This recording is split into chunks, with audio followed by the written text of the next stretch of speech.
Question for you, final one before we move on to the next bit, is what's the goal? Where are you going? I want to do $3 million a year. I want to be 100% OA to prep on the Amazon side, and I want to go and do nonprofit work. I want to work with children and families that are underprivileged. So that's kind of my 10-year goal.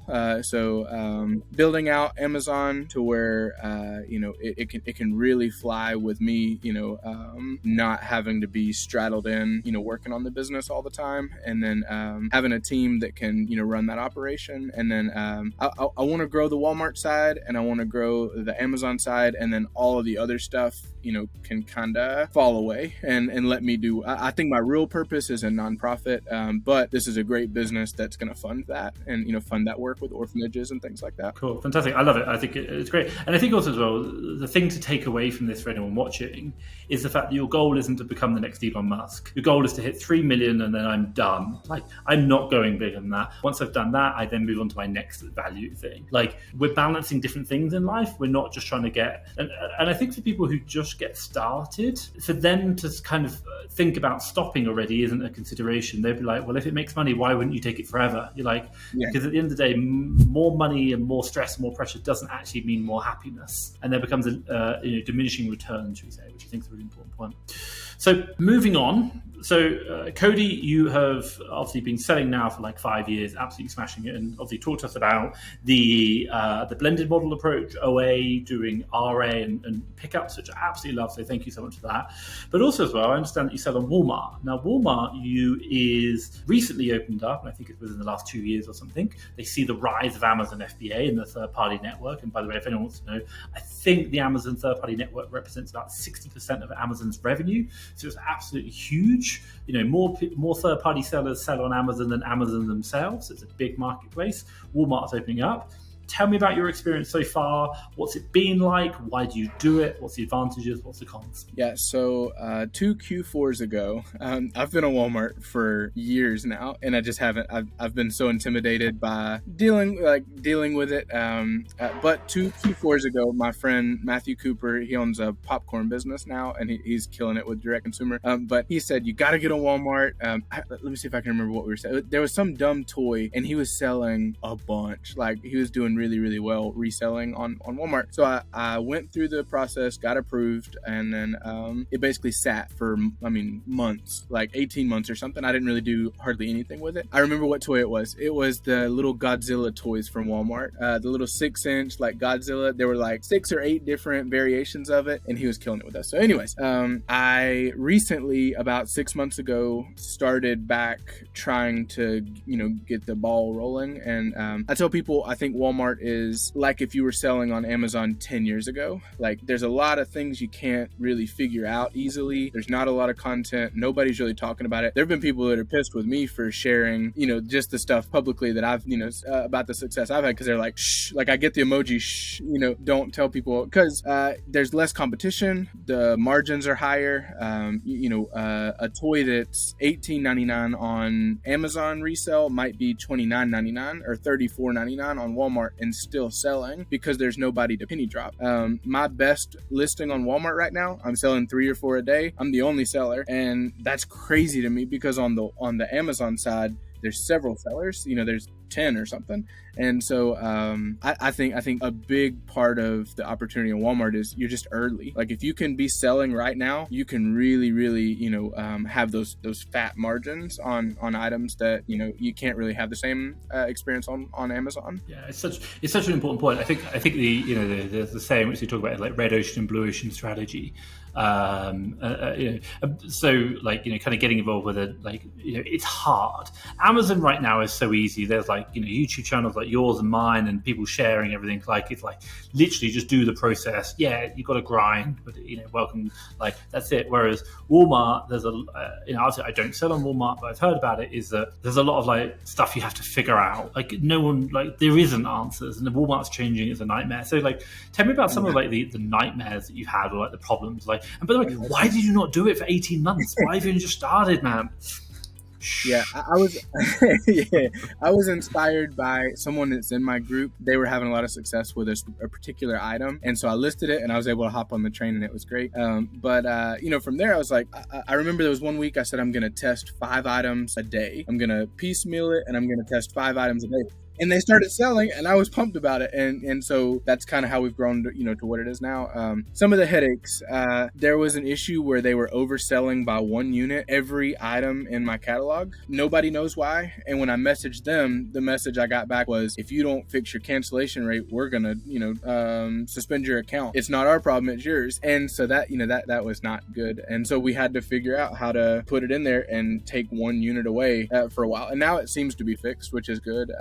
Another problem that we had, and I think a lot of Walmart sellers have, is you list the item and then it doesn't go active. It shows on your dashboard, but then it's not active anywhere, which is problematic, because if I have $400 tied up in an item that has no way to sell, like that can mess you up. And then the thing I think you see the most of, people talk about the errors. It gives you an error constantly about is it you can't upload this because blah blah blah, or so you have to re-ingest the item back through their system or whatever, and it's just, that can be a nightmare. But I'll say it again, that's a moat. That's the dumb lazy people are not wanting to mess with that stuff, and that's an opportunity for, if you have the time and if you have the bandwidth to cross list everything over. I think the next 18 months, I think this Q4, there's a chance I could do more volume on Walmart than Amazon, because I can take a 30%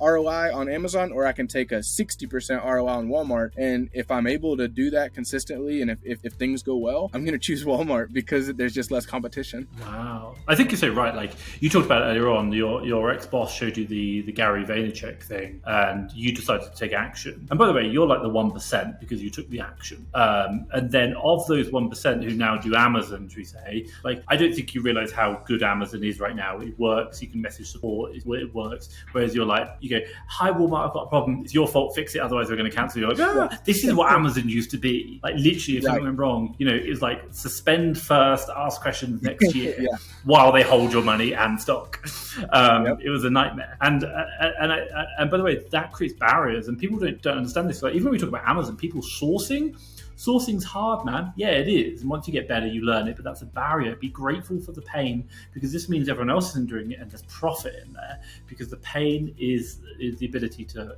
find the opportunity. And the same thing in Walmart, absolutely fantastic.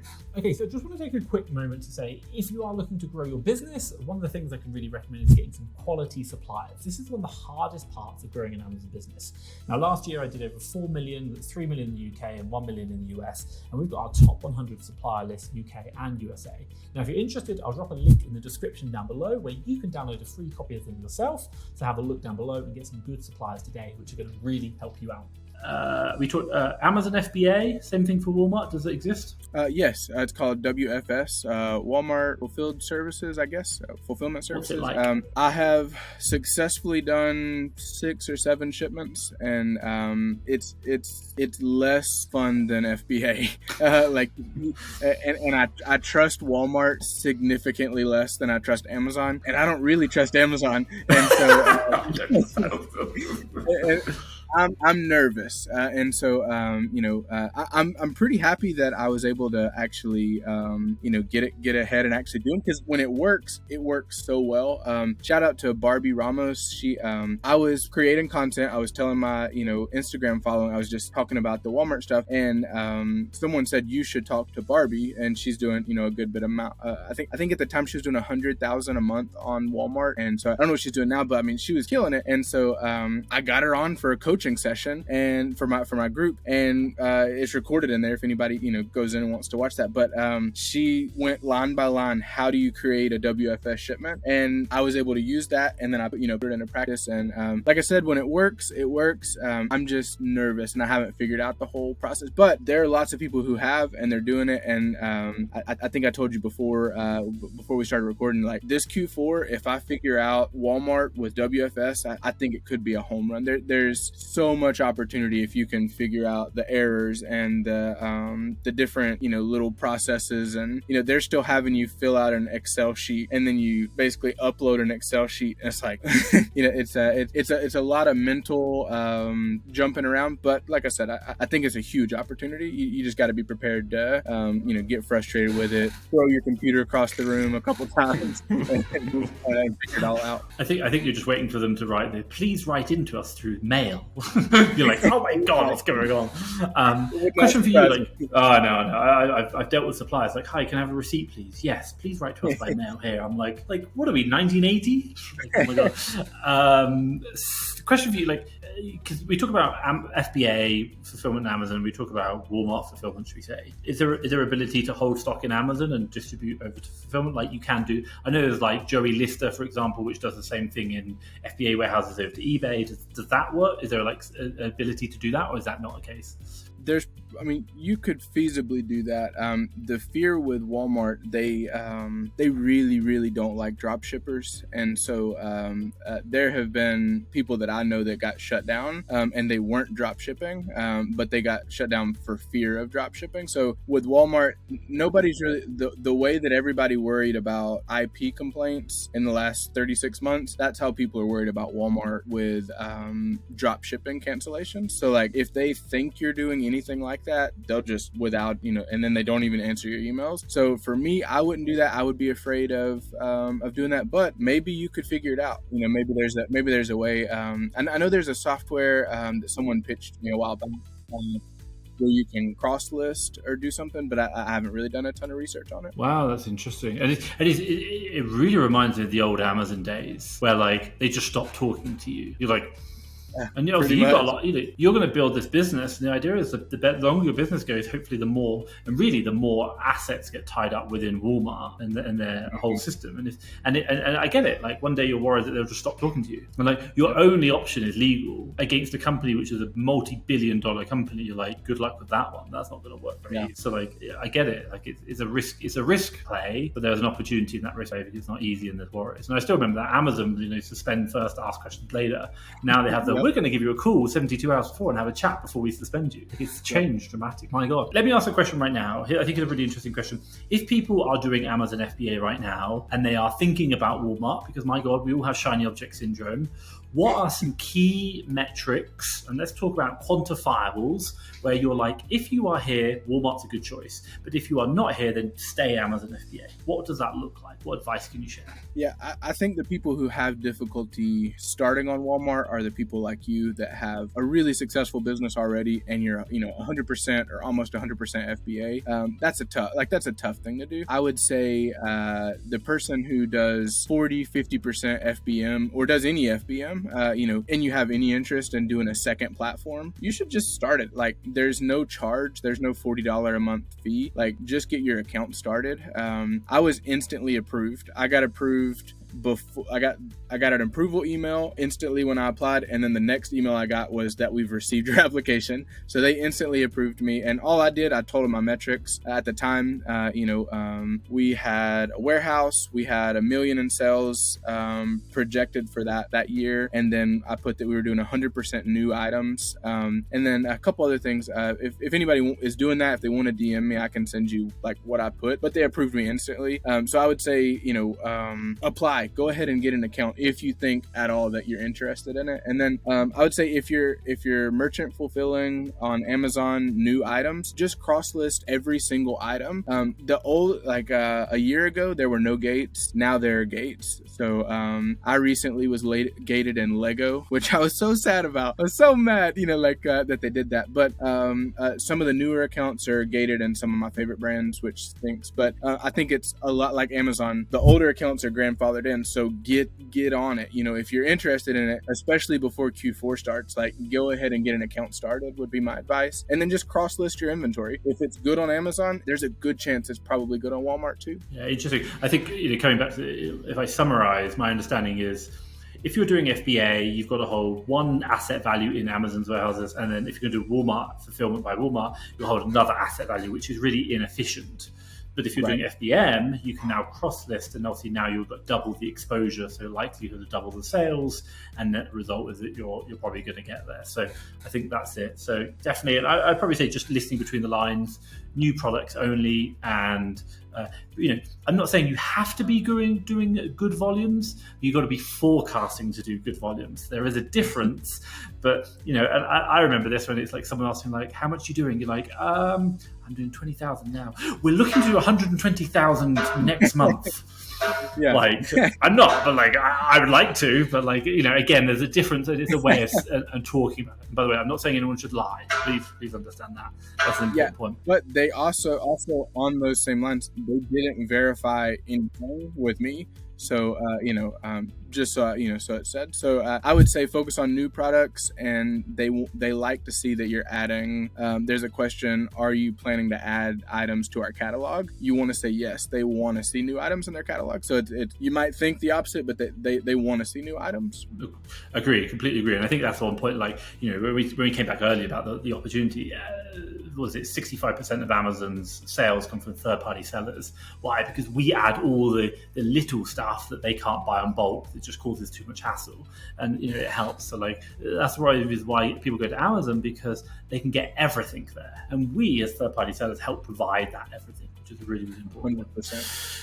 So if anyone wants to get in contact with you, what's the best way? It's Cody Does Amazon, all platforms. I'm mainly on Instagram, YouTube, but I make a few dumb TikToks as well. And then my group is at our Bolo group. It has its own page. But like I said, we're currently closed. We're on a waiting list for that. But I do have a friend, Carter, that was on your channel. I'm a moderator in his Discord, and I have a free month. If you just DM me, I can send you the link, and it gives you a free month in his Discord, which is he's doing like 1,000 leads a month or something crazy. Like he's bringing a ton of value, and that's a great opportunity if you're and especially if you listen to this going into Q4, get in all the, like, if there's a free group, get in there, because being able to read the opportunity right now, that's a big value. So yeah, I agree. Fantastic. And if anyone wants to know, I'll be dropping all those links down below so you can access them as well. Cody, I just want to say a really big thank you for your time. Thank you for sharing everything. And also as well, if anyone doesn't know, don't tell anyone about this thing. But I just want to say thank you so much for your time. And honestly, hopefully in a year's time, I can come see you in your £3 million a year operation, helping out, obviously, underprivileged children and families and supporting them. So I just want to say thank you so much for everything you're doing, everything you're sharing. Obviously, I look forward to seeing the journey over the next year. Yeah, thanks, man. Bye, everybody. Take care. Bye-bye.